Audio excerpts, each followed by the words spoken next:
Now, there's a specific number in France that separates the expats who are just surviving from the ones who are living their best life over here, their absolute dream. And that number is 59,373 euros. That's the salary threshold for the EU Blue Card visa. But a more realistic starting point for someone out of business school is 39,500, and that's the Passeport Talent visa. And we covered everything about it in the previous video. I'll link it towards the end of this one. Now, I had so many of you reach out to me lately for internships, for internal role changes, for career pivots and so on.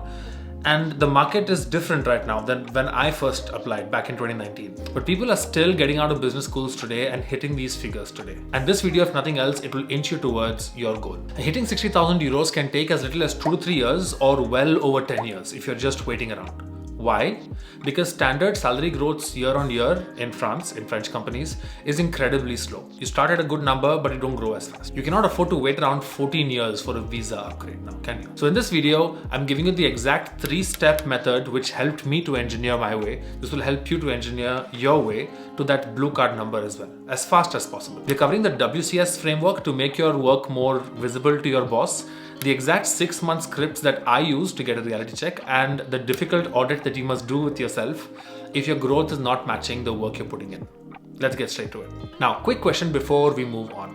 How much do you think someone makes in France when they get out of their masters, out of a business school? If earning money is a goal for you in France, then you'd better know what the going rates are before you can make yourself a plan.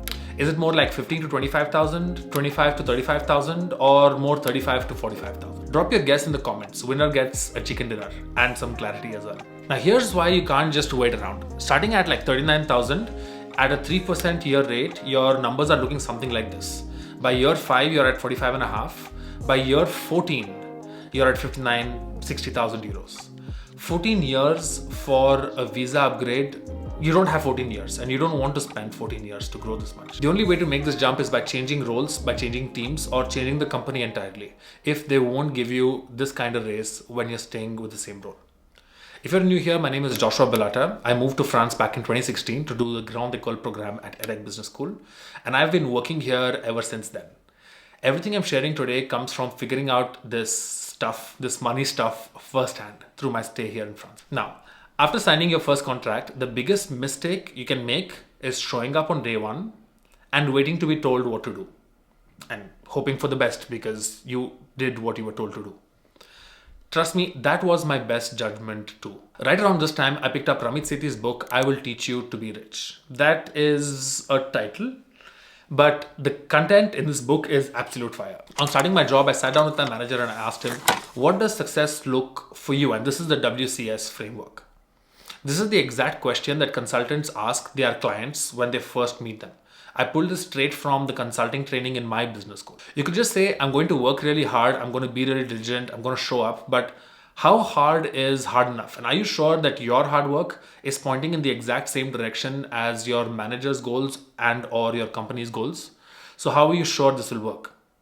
When you treat your work and your time with gravity, they treat your work and your time with gravity. And when your output is tied to a goal that the company or your manager has, the conversation becomes much easier because then it becomes quite like math, something that they cannot really disagree with. Now, Ramit has a rule in the book, don't walk in asking for a raise because of inflation or because you're having a child or because you have student debt. The student debt was my reason.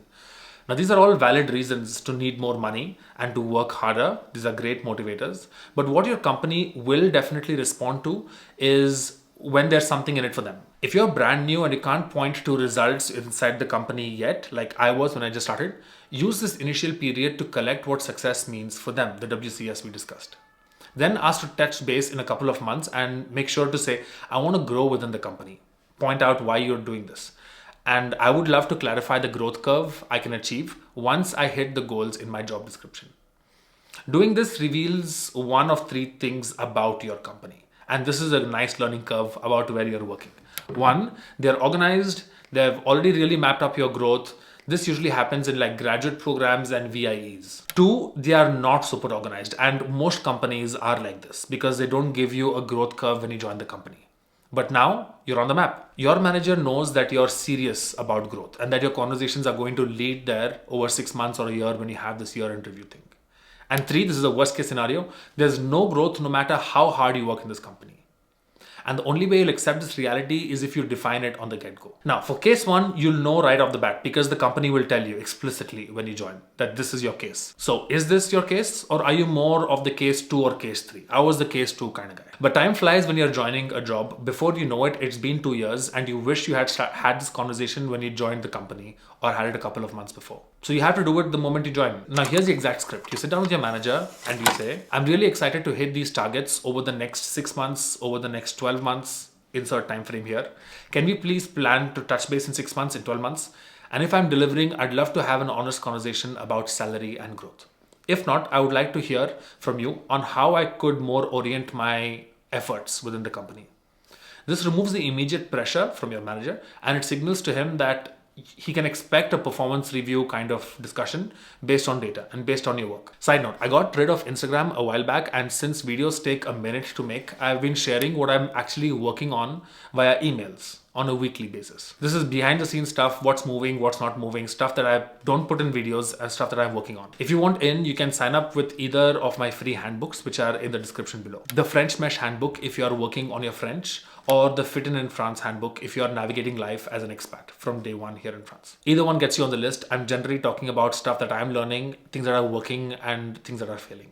6 months go by, you hit your targets, and if the company rewards you, incredible. You got what you asked for. You stay and you build some more. You build your network, you build your portfolio. But if they say budget is tight, the management has changed, I wasn't here when you joined, all of these are legitimate business things that people say. It happens in the real world. These are real life scenarios. And as an expat, your visa is tied to your income and you can't afford to be sentimental for these reasons. I mean, 6 months you can wait, 12 months you can wait, but then you got to get to the difficult audit. And it comes down to 2 questions. Will the growth ever come at your current company? And if not, is there another company, another employer who will pay for this exact work? The harsh reality is, if you don't have a plan B, then you have to live with the stunted growth in your plan A. But at least it's clear that you need a plan B. It's clear that you're not growing and now you can act on it. Talking to people you trust about money is the single best advice I can give you. You don't need to know their exact salary or talk exactly money-wise with them, but you need to know from their experience, what does a fresher make?